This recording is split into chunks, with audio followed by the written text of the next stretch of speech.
In this video, I'll guide you through how to fix the Steam Cloud error. If you're running into Steam Cloud errors, experiencing sync problems, or noticing that your game progress isn't updating across different devices, don't worry. In most cases, the issue can be resolved with a few simple adjustments inside the Steam client. In this guide, I'll walk you through the process step by step so you can get Steam Cloud working properly again. To begin, open the Steam application on your computer.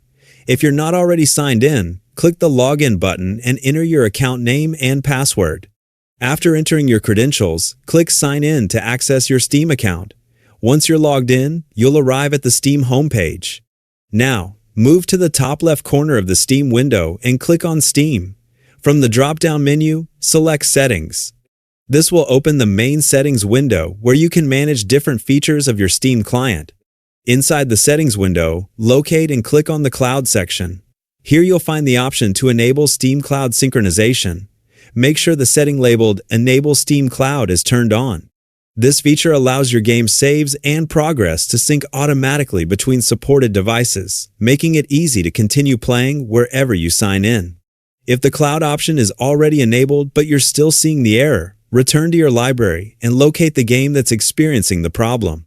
Right-click on the game's title and choose Properties. In the Properties window, select the Installed Files tab. Here you'll find the Verify Integrity of Game Files option. Click it and allow Steam to scan the game's files. If any files are missing or corrupted, Steam will automatically replace them, which can often resolve cloud synchronization issues. If the problem still persists, go back to the Steam menu and open Settings once more. This time, navigate to the Download section and use the option to clear cache. Clearing the download cache can remove temporary data that may be interfering with Steam's normal operation. Finally, if you're still experiencing issues, open the Storage section within Settings. Locate your Steam library folder, click the three-dot menu next to it, and choose Repair Library. Steam will check your library folder for problems and repair any issues it detects. Once these steps are complete, your Steam Cloud error should be resolved and your game save should begin syncing normally again. Hopefully this guide helped you get everything working properly. Thanks for watching and happy gaming!